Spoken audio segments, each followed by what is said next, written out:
Hello, I'm Martin, and I do voiceover. I'm Joe, and I make websites. And we want to see if we can become business friends with business people in just 5 minutes. It could be the start of an amazing business relationship. Or it could be a complete and utter waste of time. Still, it's only 5 minutes. Start the Timer. Hello there. Tell us who you are and what's your business. Good morning in my time, anyways. My name is Josh Daniel. We own a company called Trash Help. Trash Help provides dumpster rental, junk removal, and light demolition services throughout most of Florida, but we're based in South Florida. Okay, straight in there. What is the weirdest junk that you've ever had to remove? Oh, man. So we have done... The hoarder situations are always the quick and easies. We had weirdest was probably the house we walked in. So picture this real quick: 2-story, 2-bedroom townhouse. Downstairs is living room, kitchen. You walk in the middle, right? And then upstairs is basically the same: 2 bedrooms on either side, bathroom, Jack and Jill in between. So you walk in. On the left side, as tall as you can imagine, pizza boxes, all empty.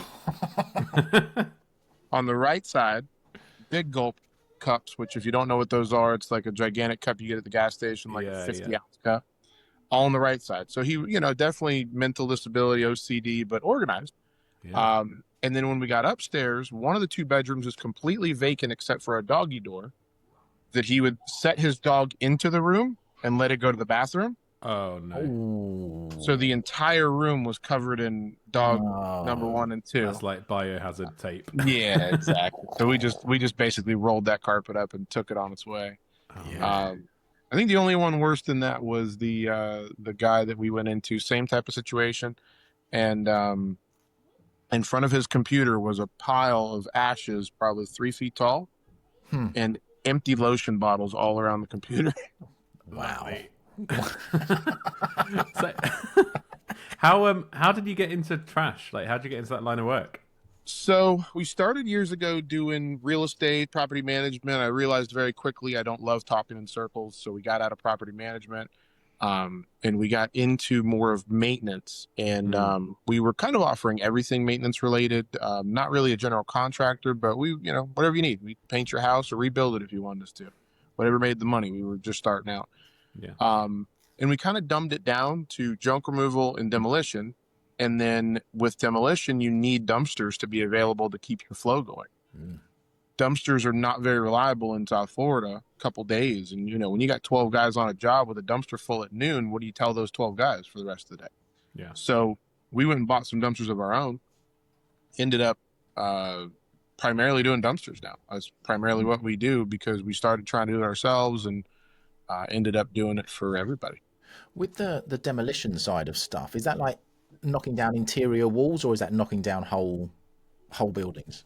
So we started off small with like just, hey, we have this shed that's dilapidated. We need it removed. And then we started getting into some interior stuff, stripping out and gutting houses. And then we've actually torn down full houses before too. We just kind of kept growing and growing. And, we make jokes. We tell people we're like prostitutes. We don't say no. We just ask how much. We just make sure that, whatever the client wants and whatever makes sense financially is what we do.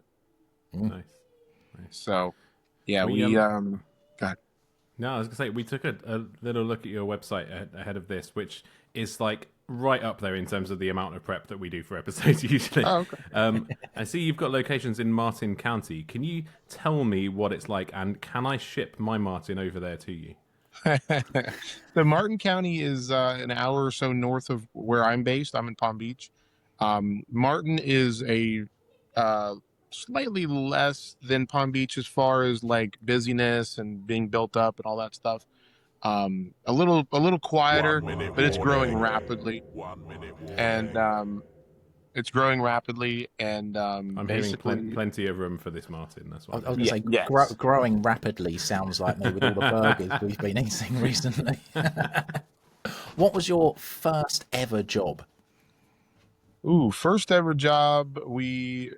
In this business anyways, I had at the time a Honda Pilot SUV, and I had a landscape trailer, 5x10 landscape trailer. And somebody said, hey, can you pick up trash? And I was like, sure. We went over there and killed ourselves loading this stupid trailer and piling this like a circus as high as we could, and then running straps and tarps to hold it all together, get it to the dump, and quickly realized that we needed to do better. So we got dump trailers, trucks, and grew that way. Nice. What was your favorite activity as a child? Going outside riding bikes, which is not common anymore. Wholesome.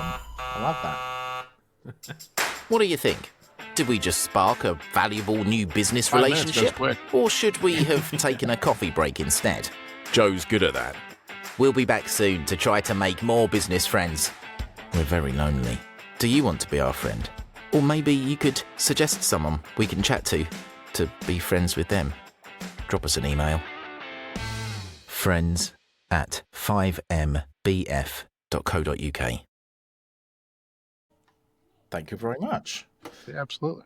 That was really interesting. We've not had someone doing trash and demolition before on the podcast. I tell you what, I every time somebody says, "Do you recommend anyone else?" I don't know if you've done it yet or not. It's a crappy business. Is my septic guy, Okay. and For that. Yep. he has some great stories to tell. Very rugged. He's got a big old like reddish brown beard and definitely a redneck, but he's awesome guy. And he came from, humble beginnings. He was on the truck with his dad. Dad's business failed. He worked for a company for years and then ultimately kind of built himself back into it, started a company. And now, especially in my area, if you use anybody else, I think you'll get tomatoes thrown at you at the grocery store. Like he is the guy in our area, as I am in for dumpsters. So he would be a good one for you guys to have a quick. I'm only asking because you mentioned that he's redneck. We've had a couple of people from the South on who talk a lot about barbecue. Does Florida do barbecue? So Florida's a melting pot. So we actually just last weekend were in South Carolina. The Carolinas are known for barbecue. Yeah. So it's funny because when you're in the States, when you're in America, people call it the South. You don't get any further south than Florida, but Florida's technically not considered the South because there's so many transplants here. I mean, I think I tell people all the time I'm a minority because I'm born and raised here. It's very, very seldom you find someone born and raised here. Most people are from Boston or New York or anywhere else.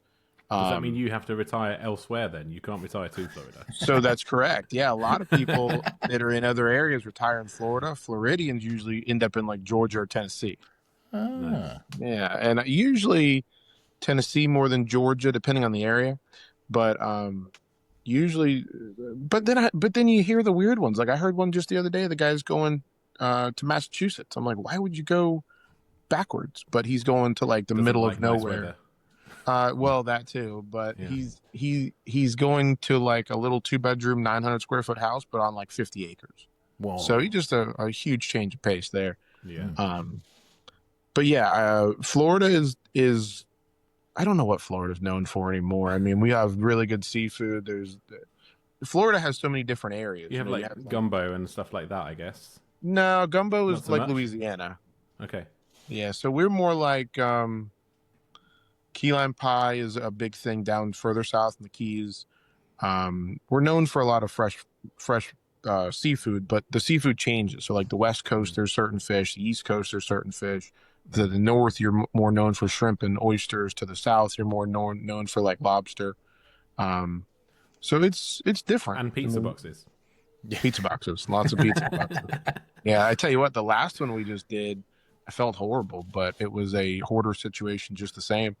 And when they sent me pictures, it was, and I don't know if you guys would love these pictures just to get some attention, but this house was a nice sized like kitchen living room space. And as far as you could see, it was Jameson bottles. Oh, wow. And I jokingly said, how's the liver of the guy that lived at that place? Joking. And poor guy, 36 years old, cirrhosis of the liver, given like 6 months to live unless he gets a transplant. He was ex-military and just drank himself to death. Ah. Yeah. Always good to end on a light note, though, isn't it? Yeah. there's some good stories and we get some weird stories too, but we have some good stories when it comes to like helping people out, things like that. But I mean, very honestly, that's the one thing about this business. It's recession proof because there's always trash. I don't care if we're going through the best or the worst times. There's always trash. Mm.